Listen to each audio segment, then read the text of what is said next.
Donc, suivant la vidéo sur la filtration de l'eau, beaucoup de gens avaient des questions sur plein de choses.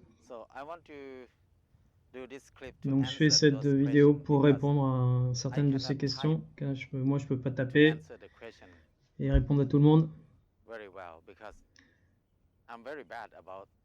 Et j'aime pas trop la technologie. Donc, je pense que cette vidéo répondra à la plupart des questions. Donc, je vais vous montrer comment l'eau arrive dans notre terrain. On vit plus haut là, et en dessous là, il y a un gros réservoir d'eau. À peu près à 2 km, c'est un lac, un petit lac. Il y a un canal qui arrive ici, dans ce canal. Donc ce canal passe environ 50 champs d'agriculteurs. Donc ils utilisent tous les produits chimiques tous les mois, car ils ont leur système d'irrigation pour le riz. Donc tous les mois. Et ils font pousser du riz 4 fois par an. Donc des pesticides, fongicides, herbicides et les fertilisants, tout. Quand la pluie vient, donc elle arrive sur notre terrain là-bas et collecte tous les produits chimiques jusque ici dans le canal et du canal dans notre mare. Et on pompe l'eau de notre mare jusqu'au bidon. C'est le système qu'on a. Donc ça, c'est notre première mare. Donc on pompe directement du canal. Le canal est plus loin, où j'étais tout à l'heure. On a creusé la mare profonde, donc il y a l'eau souterraine qui remonte aussi, mais avec beaucoup de fer. Donc l'eau est plutôt claire, mais si tu mets l'eau dans un seau et que tu laisses au soleil quelques heures, tu vas voir qu'il y a une poudre jaune au fond. Donc c'est l'oxyde de fer qui se dépose. Donc on a ce problème et ça bouche les tuyaux. Donc à côté, on a fait creuser une autre mare. Donc ça, c'est l'eau de la première mare. Donc elle est brune. Hein. C'est pas très clair du tout. On voit pas grand chose. Mais du coup, il y a les tuyaux là qui vont dans l'autre mare. Et l'eau de cette mare reste ici pendant un temps. Donc le dépôt de fer se fait au fond, tranquillement. Et donc l'eau est plus claire. Et puis l'eau aussi s'infiltre par en dessous, hein, donc aussi. Donc cette mare est un peu plus propre, un peu plus claire, moins d'oxyde de fer. Donc on pompe l'eau d'ici jusqu'en haut avec les panneaux solaires dans les différents tanks, réservoirs en haut. Là c'est notre pompe. Donc on pompe d'ici, en haut de la colline, à peu près il y a 30 mètres de dénivelé.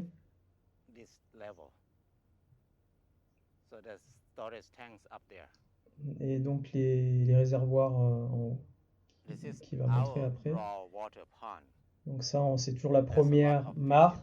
Il y a beaucoup de poissons. Ah non, c'est la deuxième mare, ça. Et donc c'est l'eau qui va être filtrée plus haut. Et donc on boit l'eau d'ici en gros. Donc là en haut c'est les réservoirs où l'eau arrive. C'est le point le plus haut du terrain. Donc comme j'ai dit, 30 mètres, à peu près à 30 mètres de la mare. Et là on collecte. Ici on a environ 12 réservoirs. Donc là c'est fait avec des cercles de béton qui sont mis ensemble, donc à peu près 1 mètre de diamètre et 2 mètres de haut pour chaque réservoir. Donc on pompe l'eau de la mare jusqu'ici. Et il y a aussi la récupération du toit ici qui vient dedans.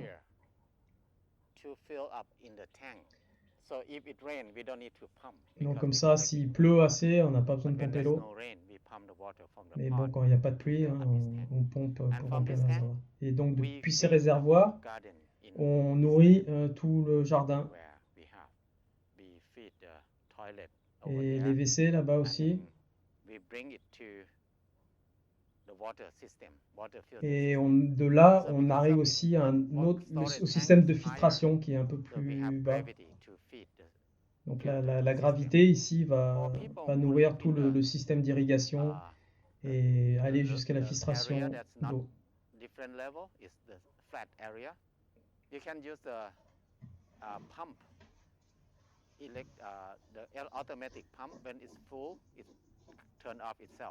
Et la pompe aussi, nous, elle s'arrête automatiquement une fois que c'est plein.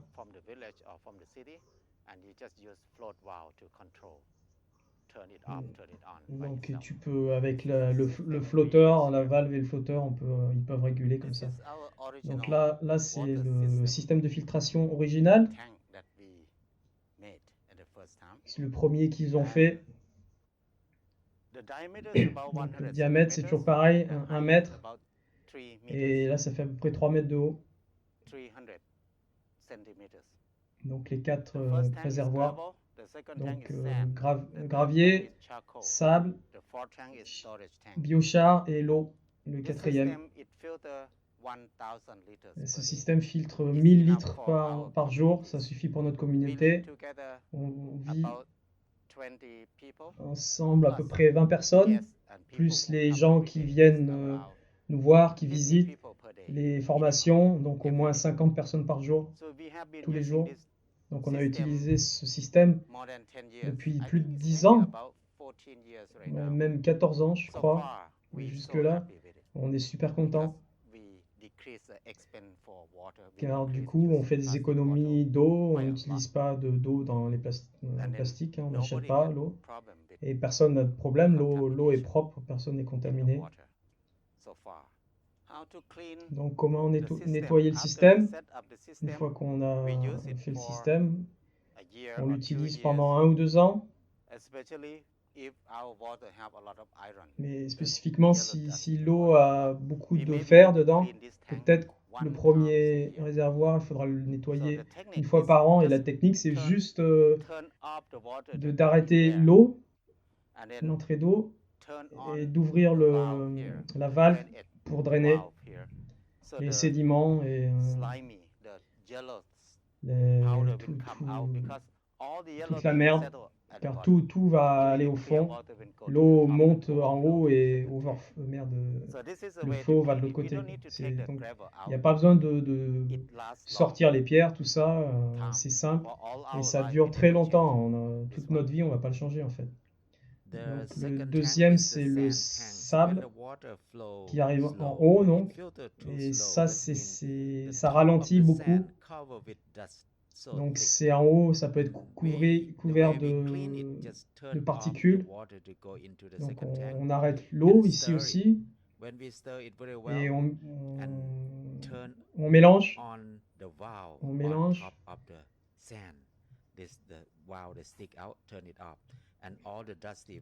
Et ensuite donc on peut rouvrir et toutes les particules vont partir. Donc le sable, pareil, on le garde tout le temps, il n'y a pas besoin de le changer. Donc c'est 2 réservoirs, c'est facile. Le troisième, c'est le biochar ou le charbon de bois. Si on a beaucoup de produits chimiques et qu'on utilise la filtration tout le temps, on peut changer à peu près tous les ans ou tous les 2 ans. Ça dépend de comment on utilise l'eau, combien on utilise l'eau. Donc 2 ans, changer tous les 2 ans, ça va quoi. Parce que nous, on l'a déjà testé après 2 ans et c'était toujours bon, l'eau était propre. Donc tu vois, on a changé il y a 3 ans. C'est tout ce que tu as à faire, c'est vraiment le charbon de bois à changer complètement. Donc je vais répondre à d'autres questions, des gens qui ont fait des commentaires. sur la vidéo précédente. Et je vais répondre à la première question que les gens ont posée. C'est qu'ils veulent savoir, ils veulent avoir un diagramme, avoir les plans. Ils veulent voir les plans de comment ça marche. Donc les plans, c'est en PDF sur le site de Aquaous Solution. Donc c'est dans différentes langues, anglais, espagnol, il n'y a pas français, mais sur l'article du blog sur la filtration d'eau, je fais la traduction sur les schémas. Sinon, vous allez directement sur le site, sur leur site à eux, et puis vous traduisez de l'anglais.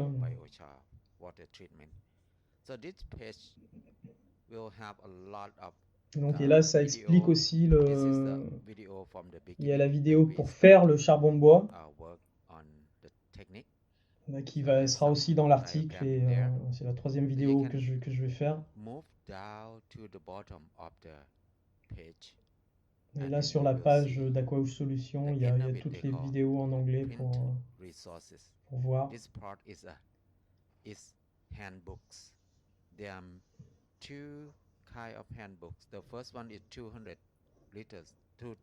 Donc voilà, il y a deux projets, deux handbooks, plusieurs langages, thaï, birman,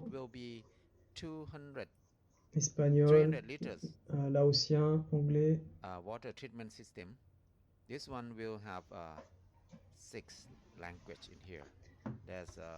Donc il y a deux PDF différents.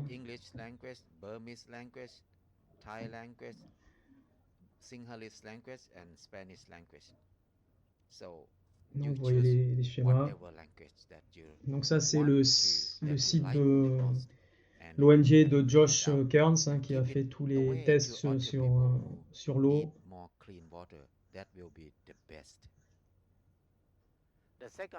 Donc la deuxième question, c'est les germes, les bactéries.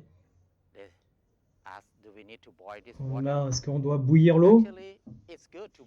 C'est bien sûr de faire bouillir l'eau avant de boire, mais de par notre expérience, on a envoyé des échantillons tous les mois, pendant même 2 fois par mois, pendant 3 ans, et on a vu que l'eau qui arrivait, l'eau crue, n'était pas propre,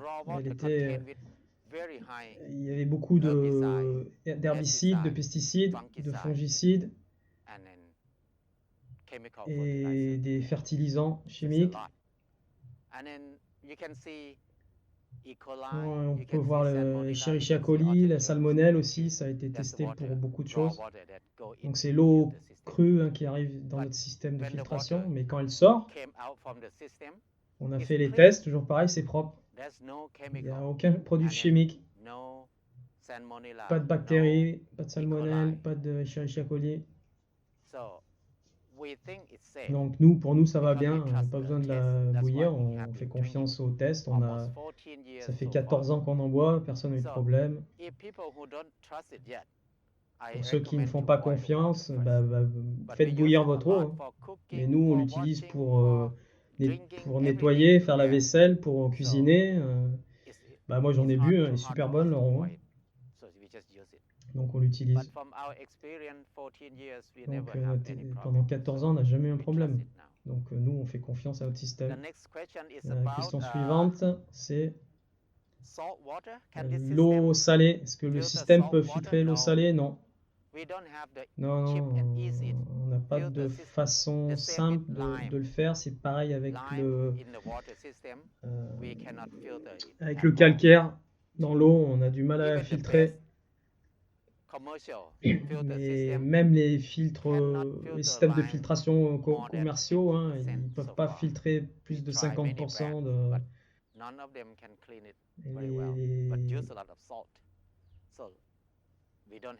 Donc on n'a pas de système pour ça. Même les entreprises ne peuvent pas se filtrer. La question suivante, c'est les réservoirs en plastique. Il y en a qui ont commenté sur le fait que le plastique, ou qu'ils n'aiment pas utiliser le ciment, comme moi. Et moi, je n'ai pas trouvé de matériel pour remplacer le plastique. Les autres matériaux, c'est trop cher. Donc, c'est les réservoirs de métal ou les réservoirs, gros réservoirs en argile.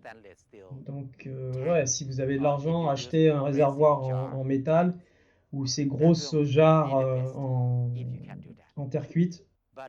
Mais nous, on l'a fait parce que c'est moins cher. Donc, et le ciment aussi, parce que c'est pareil, c'est des tuyaux de voirie, donc ça c'est facile à récupérer en Thaïlande. Et pour le plastique, on va aider des populations qui sont très loin dans la montagne. Donc pour amener, des fois il faut marcher un jour pour arriver dans ces villages. Donc amener du ciment là-bas, c'est pas possible, c'est plus facile avec du plastique, des barils en plastique. Donc voilà, les barils en plastique pour nous c'est pratique. Donc je peux pas dire comment c'est toxique hein, quand ça se décompose forcément avec l'eau, mais nous on utilise le meilleur grade de plastique. S'ils sont faits pour contenir des produits chimiques, donc ils sont très résistants. Donc on prend par exemple, ils sont utilisés pour stocker l'acide citrique, le vinaigre, donc ça se nettoie facilement ça. Ou d'autres réservoirs qui n'ont pas contenu des produits trop chimiques. Pour nous, c'est bien. On a du mal à éviter le plastique hein. Dans ce monde-là. Même dans notre système, hein, les tuyaux sont en plastique, mais on préfère ça que les bouteilles en plastique. Mais si vous avez plus d'argent, ouais, bah faites des choix différents. Hein. Utilisez des jarres, la terre cuite, du verre. Mais bon, pour ceux qui n'ont pas de choix, hein, plastique, pour nous, ça va.